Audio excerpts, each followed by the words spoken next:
In 2015, Lacey calls 911 because nobody is answering at her neighbor Dee Dee's house and she's worried because her Facebook page had some really disturbing posts.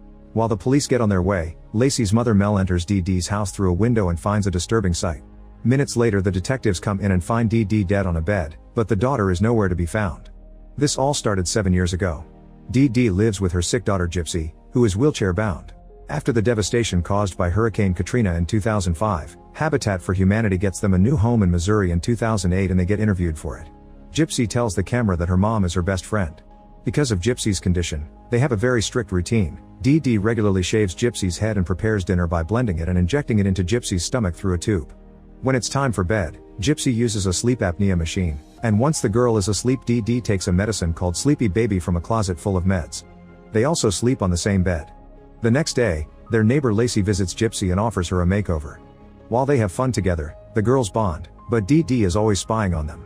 Gypsy shares that her father used to make fun of her walking before she got the wheelchair, although she doesn't really remember it. After Lacey leaves, Dee Dee forces Gypsy to remove all the makeup.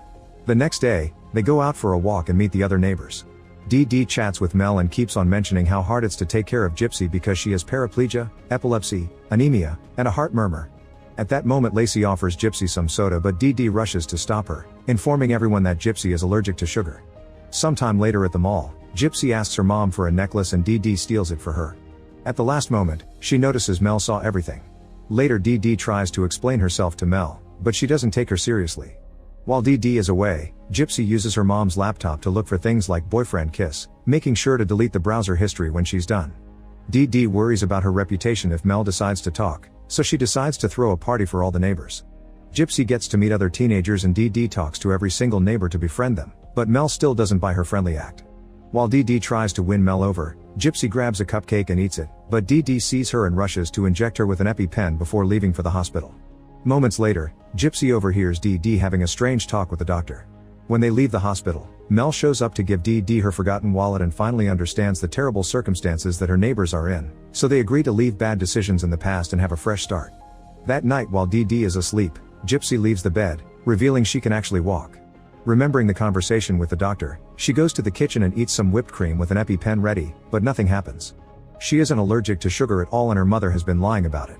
Gypsy then returns to bed and an awake Dee Dee scolds her for walking instead of asking her for help. As months pass, Gypsy gets more daring and starts sneaking out of bed to secretly watch YouTube on the laptop while eating sweets and drinking soda. One night she feels pain in her teeth, caused by all the sugar she's consumed in secret. The next morning, Dee Dee wakes Gypsy up to inform her she's been named the community's Child of the Year. At that moment Dee Dee notices Gypsy's teeth issues and gets excited over the possibility of another underlying condition. They go to see Gypsy's pediatrician Dr. Harley and Dee Dee says Gypsy's acid reflux has returned, causing the teeth decay. While Harley calls a gastroenterologist Chandra for a consult, Dee Dee steals his prescription pad. Dr. Chandra comes over to check on Gypsy and asks her to make an urgent dentist appointment, however Dee Dee wants to treat the acid reflux first. Getting suspicious, Chandra asks for Gypsy's medical records, but Dee Dee informs her that they were destroyed during Hurricane Katrina. Before Chandra can say more, Dee Dee hurries to take her daughter away. Afterward Chandra asks Harley if he's confirmed Gypsy's medical history, which he didn't. Meanwhile Dee uses the pad to forge some prescriptions and get more medicine from a pharmacy. Sometime later, Gypsy is brushing her teeth when a rotten tooth comes out, causing her to bleed all over the sink. After this incident Dee Dee starts giving her the triple amount of medicine. Eventually Dee Dee allows Gypsy to spend some time with Lacey, who introduces her to her friends. At first the girls finds her a bit weird but soon they accept her in the group. Gypsy explains her mouth is ugly because she's been eating sweets in secret, and the girls sympathize with escaping from parents' rules. Meanwhile Chandra starts calling several hospitals to learn more about Gypsy's medical history, but she doesn't get clear answers so she calls Child Protection Services. When Dee Dee sees the car at her doorstep, she immediately forces Gypsy to take Sleepy Baby to make her seem slow-witted. Agent Allison takes a look around the house while Dee Dee explains her daughter has the mental capacity of a 7-year-old. Then Allison asks to speak with Gypsy alone, yet Dee Dee still spies from the doorway. Allison tries asking Gypsy questions about her home situation, and since Gypsy is dizzy and disoriented, her lack of understanding proves Dee Dee's story. Next Allison asks about some questionable paperwork so Dee Dee uses the hurricane excuse again. In the end Allison leaves without taking any actions because she hasn't found anything suspicious in this home. Afterward Dee Dee covers the house's windows to make them blurry. Later Gypsy is taken to the dentist and when she hears the word extraction she says she doesn't want to do it, but Dee Dee forces her. When Gypsy wakes up from the anesthesia, she's at home and she discovers most of her teeth have been removed, causing her to cry in front of the mirror. During lunch, Dee Dee starts making exciting plans for the Child of the Year event. Gypsy doesn't want to go because she feels ugly, but a furious Dee Dee yells that she's going anyway. On the day of the event, Dee Dee surprises Gypsy with some dentures. Gypsy loves them, but finds it weird that her mother didn't give them to her earlier. When they're called to the stage, they receive a check for $5,000 in financial assistance. Dee Dee says Gypsy is shy and speaks in her behalf, then they sing together. Sometime later Chandra calls Dee Dee to bring Gypsy to do a checkup, and a reluctant Dee Dee must accept to avoid suspicions. While Dee Dee is taken to the front desk to do the paperwork, Chandra talks to Gypsy in private and tries to convince her that she isn't allergic to sugar. She even offers a can of Coke, but Gypsy refuses to drink. Months pass and it's now 2011. Dee Dee has become an expert at collecting donations both through traditional mail and a GoFundMe page. She also keeps receiving some mysterious checks. At night, Gypsy continues to sneak out of bed to use the computer. She learns about Fantastican and cosplay, so she convinces her mother to take her to the event. While getting the tickets, Dee Dee says Gypsy was born in 1995, which confuses the girl because she thought she was born in 1993. Gypsy has a lot of fun and even runs into some of the neighbors. A man named Russ tries to flirt with Dee Dee, but she feels uncomfortable and rushes to the bathroom. Now that she's finally alone, Gypsy uses the chance to chat with a guy called Scott while pretending she's 18. They end up chatting a lot and Scott even picks her up so she can sit in the DeLorean for a picture. Unfortunately, their fun time is interrupted by Dee Dee, who announces they're going home. Before they leave, Russ shows up again and tries to get Dee Dee's attention by saying he also had a son in a wheelchair who died, but Dee Dee turns him down once more. While Dee Dee is distracted, Scott asks Gypsy for her Facebook account and finds it weird that an 18-year-old only has a shared account with her mother. That night Gypsy decides to open her own Facebook account in secret, but she doesn't know what birth year to choose. She checks her mother's purse and is shocked to see she was born in 1991, meaning she's actually 19. Angry, she decides to steal some donation money. The next day at a gas station, she buys a cell phone, which she keeps hidden from her mom. Sometime later, Dee Dee receives a call from Russ and wonders how he got her number, but he's so nice that she lets him call him regularly and they grow close. At the same time Gypsy starts chatting with Scott through her new phone and they also grow close. Gypsy tells him about her friends, who are the hospital staff, and Scott shares about his work with the elderly.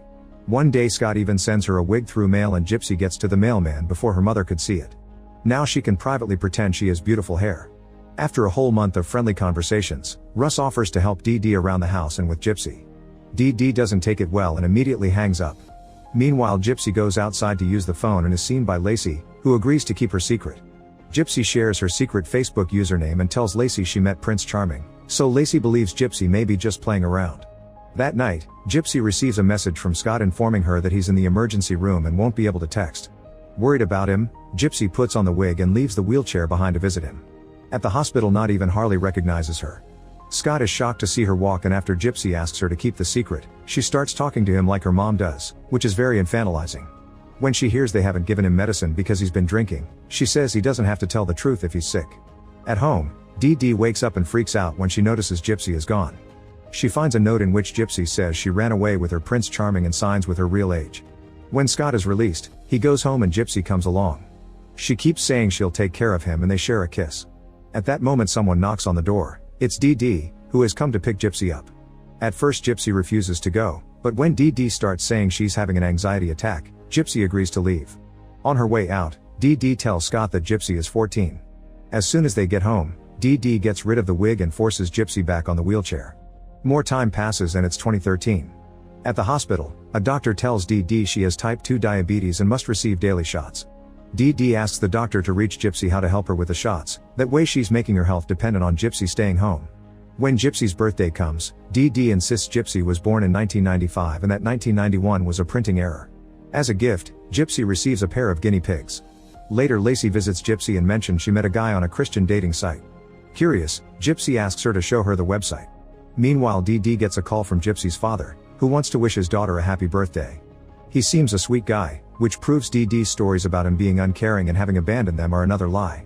Dee Dee tells him that Gypsy is very ill and doesn't have much time to live, then she hangs up on him. Another call comes from the hospital to inform Dee Dee that since Gypsy is now 18, any invasive procedures require her consent. Dee Dee tells the nurse she'll talk to her lawyer, then she goes to kick Lacey out. Once they're back inside, Dee Dee yells at Gypsy for leaving the house and forbids her from seeing Lacey again. That night, Gypsy steals $1 from the donation bag, and it's revealed she's been doing this for a while. by stealing a little money at the time. Dee Dee doesn't notice and Gypsy gets to save in secret. The next day they go to see a lawyer because Dee Dee wants to obtain legal guardianship of her daughter. Gypsy answers the lawyer's questions the way her mom taught her, and since she sounds competent enough, the lawyer announces that Dee Dee will have to convince a judge that Gypsy can't take care of herself. Later at the mall, Dee Dee needs to sit down because she feels dizzy and her ankles are swelling, consequence of her diabetes. Gypsy volunteers to go to the pharmacy to get some medicine, but first she stops at a tech store to buy her own laptop with the money she saved, which she then hides in the car. Afterward they go home and Dee Dee forces Gypsy to give her the injection. That night, Gypsy joins the dating site that Lacey told her about, making sure to wear a wig for the profile picture. The next day, Dee Dee scolds Lacey for putting ideas in Gypsy's head. Suddenly Dee Dee faints and must be taken back to the house, where Gypsy takes care of her. They watch Twilight together and Dee Dee covers Gypsy's eyes when the main couple has their first time. Later at night, Gypsy discovers she has messages from 10 men on the dating website and freaks out a bit when she sees a guy sent her a dirty eggplant picture. Then she starts chatting with a guy named Nick, who calls her beautiful. Sometime later Dee Dee contacts her lawyer to ask about a power of attorney. The lawyer explains such a document would only give Dee Dee power over Gypsy if she becomes incapacitated and that Gypsy must sign her consent as well. Knowing she can manipulate her into it, Dee Dee agrees. Days pass and Gypsy continues to chat with Nick in secret. Eventually they meet on webcam and Gypsy tells him about her health problems. In return, Nick confesses he has multiple personality disorder and says his other side is darker. The next day Dee Dee receives the power of attorney documents in the mail and starts planning. She pretends to feel really sick and makes Gypsy take care of her. While she's fake suffering in bed, Dee Dee tells Gypsy horrible stories about the world and scares her into signing the documents, claiming it's a way to protect them both. Afterward she calls Nick and has a breakdown as she tells him the truth about her situation, saying she's been trapped all her life. To distract her, Nick shows her a very dirty drawing. At first Gypsy freaks out but then she hears him out. The next morning Dee Dee wakes up and sees Gypsy is gone, only to find her in another room sleeping with her laptop. Furious, Dee Dee takes the computer and smashes it with a hammer. Then she screams at Gypsy, who says she'll just get another one. This makes Dee Dee angrier and drags Gypsy to their common bed, where she ties her daughter's hands. A struggling Gypsy spits on her mother's face, causing Dee Dee to pull away as she has a breakdown. Then Gypsy tries to leave, but she hears Dee Dee's pleading words and decides to stay. That night Gypsy texts Nick sharing what happened. He promises to always protect her and teaches her how to use her hand for pleasure. The story then jumps to 2015, revealing that Gypsy has indeed gotten a new computer and uses it to have dirty meetups with Nick online that include costumes. Nick complains that they've been together for 2 years and never met in person, so Gypsy makes a plan. In the morning, Gypsy tries to convince Dee Dee to take her to Disney. However, Dee Dee's health has been getting worse because she refuses to take insulin or exercise. She snaps at Gypsy and tells her to be happy with what they have, which is ironic because the house is currently full of random hoarding and trash bags. Meanwhile in Wisconsin, Nick is starting a new job. His boss shows him how to make a pizza, but Nick accidentally drops the food twice and the boss ends up sending him to be a walking advertisement by the road. When he returns home, he calls Gypsy and they share another dirty game. They pretend to be characters that want to kill an evil stepmother, but it's clear they're implying this is about Dee Dee and that helps them finish faster. The next day, Dee Dee offers Gypsy to take her see the new Cinderella movie. Gypsy is excited and immediately sends Nick a bus ticket plus a fancy shirt, that way he can join them on the premiere and cause a good impression. She even teaches him what to say, which he has to write down. When the day comes, Dee Dee makes Gypsy wear her Cinderella costume. At the theater, Gypsy and Nick are excited to see each other in person for the first time, but when Nick approaches her he fails his opening words and Dee Dee thinks he's a creep stranger, so she takes Gypsy away from him. When they finally sit to watch the movie, Nick tries to sit behind them, however Dee Dee sees him and drags Gypsy to sit somewhere else. Then Nick tries again, but Dee Dee repeats the same process, so Nick ends up leaving. Worried, Gypsy pretends to need the restroom and finds Nick in the corridor, so they rush to hide in the bathroom and share their first kiss. Then they lay on the floor and do the naughty really quickly before Gypsy returns to her mother's side. Once the movie is over, Nick tries to approach them again on the way out, causing Dee Dee to yell at him before dragging Gypsy away. When they arrive home, Nick calls Dee Dee and tells her everything, hanging up before she has the chance to speak. Dee Dee looks calm after the call, however she sends Gypsy to bed and ties her up as punishment. In the evening, Dee Dee releases Gypsy for dinner and she uses the chance to text Nick, asking him to bring out his darker side out. Nick gets on a bus and reads the texts as he imagines Gypsy is there with him, asking him to kill her mother. The next day at the mall, Dee Dee needs to sit again because of the pain in her feet. Using the bathroom excuse, Gypsy goes to a store and pretends she needs a gift for her dad, who is a hunter. The clerk advises her on what knife to choose. Dee Dee realizes Gypsy is taking too long and goes looking for her, but she's at the toy stand and the knife is hidden. That night, Gypsy calls Nick and plays with the knife while they agree on a plan. The following night, Gypsy leaves the bed as soon as Dee Dee falls asleep and packs her suitcase. Soon Nick arrives and Dee Dee gets killed in her own bed. Then Gypsy and Nick escape in a cab and go to hide in a motel. Gypsy feels an anxiety attack coming, so she takes some medicine before getting her costume and the camera so she can record their naughty time together. When they're done, they cuddle and discuss their future. However, Nick isn't very good at chatting in person and Gypsy starts realizing he may not be the guy she thought he was. Then a flashback takes the story to 1991, showing Dee Dee giving birth to Gypsy. Her mother Emma soon enters the room and takes the baby from her arms, already giving her instructions on how to do things. Later at home, Emma keeps on criticizing Dee Dee's motherhood skills, especially when Dee Dee insists Gypsy may be sick. Emma is sure the baby is fine, but they go to the hospital anyway. The doctor informs them that Gypsy is smaller than she should be at 2 months old, but it's very common. She only needs some supplements and for Dee Dee to feed her more.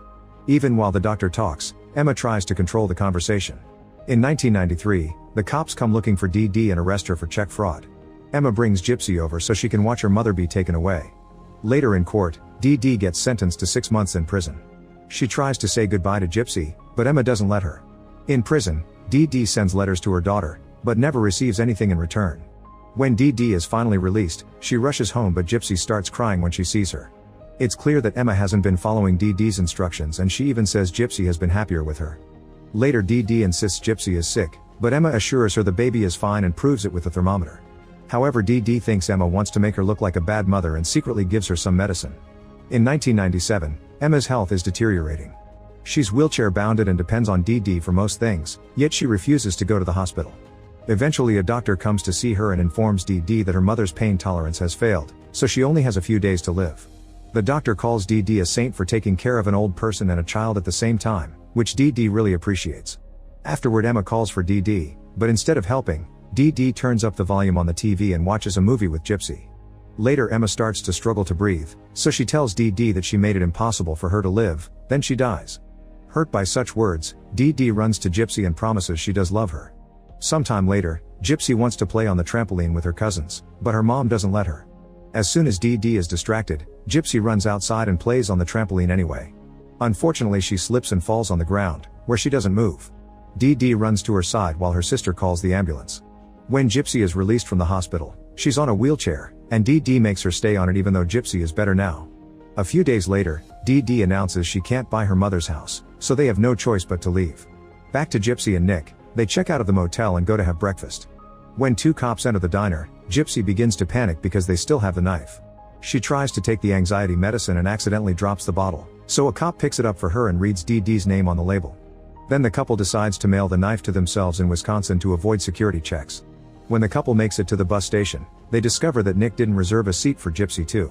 This bus is full, so they have no choice but to book tickets for the next one, which leaves in 2 days. They return to the same motel but their room is now taken, so they end up in one with twin beds. Nick watches a very violent movie and Gypsy hates it. That night when they do the dirty, she doesn't have a good time either. Afterward Gypsy goes to the vending machine for a snack and sees a mother with her child, which makes her feel so guilty that she runs back to her room in tears. Eventually the couple makes it to Wisconsin and are picked up by Nick's mom Kathy. On the ride home, Gypsy learns that Nick told his family that she and her mother were homeless. Kathy begins to ask about Dee Dee, causing Gypsy to experience flashbacks full of guilt. At Nick's home, Gypsy meets Kathy's boyfriend and is given a tour. Soon she realizes that this isn't anything like Nick promised. His room is a creepy mess, there's no food in the fridge, and his parents are always rude. Later the couple goes to the supermarket and Gypsy pretends her leg is hurt so they can have an electric cart. While Nick distracts the employees, Gypsy steals food like her mother taught her, but this causes her to see her in every corner.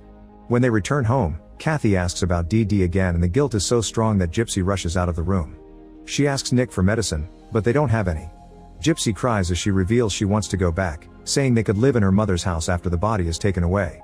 First they need to make it look like someone else killed Dee Dee, thus Nick makes Gypsy post some disturbing messages on Dee Dee's family Facebook so people could believe they had a violent stalker. In Missouri, Lacey sees the posts, so she and Mel go to check the house. When nobody answers, they call the police, who soon find the body.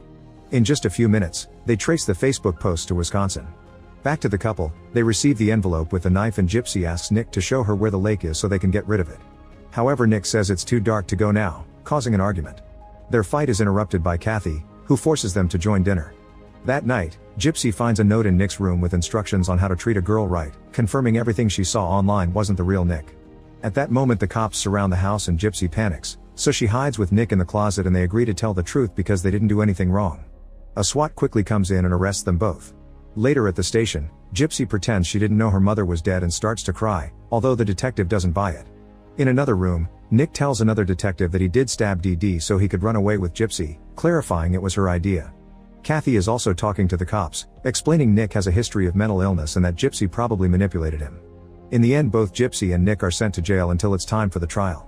In the neighborhood, Mel and Lacey gather with the neighbors to light some candles for DD and say goodbye. On the day of the trial, Mel and Lacey watch it on TV and are shocked to see Gypsy walk. In court, Gypsy continues to say she didn't do anything and that she loved her mom, but her lawyer advises her to change the story or she'll be executed. She thinks they can prove Gypsy was abused by presenting DD's false medical records, but because of the power of attorney, only Gypsy's father can access them. Gypsy refuses to call the man, still thinking he's a bad person. Afterward the prison's doctor removes her stomach tube and announces Gypsy is the healthiest person in the building. Later Gypsy calls Lacey and asks her to visit her, saying she needs a friend. Lacey says she'll think about it and hangs up. Feeling desperate, Gypsy finally calls her dad and leaves a message. Eventually Gypsy does get a visitor and is shocked to see her father Rod with the medical records. Rod shows her all the medical conditions DD invented through the years, then he explains he tried to visit Gypsy but DD wouldn't let him and kept moving around. He could only send some checks, which DD cashed in secret. Gypsy doesn't believe him, so Rod shows her some pictures of him with little Gypsy before DD took her away, causing her to have a breakdown. Now they have the medical records. Gypsy's lawyer tells the judge the girl had been abused and DD's death had been self-defense. She also asks for Gypsy and Nick to be judged separately since their circumstances are different. However, the lawyer tells Gypsy in private that she'll have to admit she did it so they can ask for a deal. Lacey sees the lawyer's interview on TV and feels guilty for not seeing the signs of abuse, yet she doesn't pick Gypsy's calls. Mel sees her daughter's attitude and ends up going to visit Gypsy herself. She tells Gypsy that sometimes the only way out is through. After Mel leaves, Gypsy thinks about her last conversation with her mother and their shared love, feeling guilty again. A flashback shows Nick's arrival and how Gypsy gave him the knife. Then she pointed at the room and hid in the bathroom, where she could still hear her mother's screams. Nick came to find her with the knife and kissed her, so Gypsy had to wash blood off the weapon and Nick's skin. For a moment she was in shock, but then she hugged Nick and forced excitement about their future adventure. They went to her room and did the dirty on her bed with the plushies, which didn't last much. Before leaving, Gypsy freed the guinea pigs and took her grandmother's ring. In the present, Gypsy is sent back to her jail and imagines DD is there with her. This story is based on a real crime. After a year of incarceration, Gypsy pled guilty and was given a sentence of 10 years. Nick was also found guilty and was given a life sentence without a chance of parole. Make sure to subscribe and turn on notifications so you can watch more videos like this. Thanks for watching.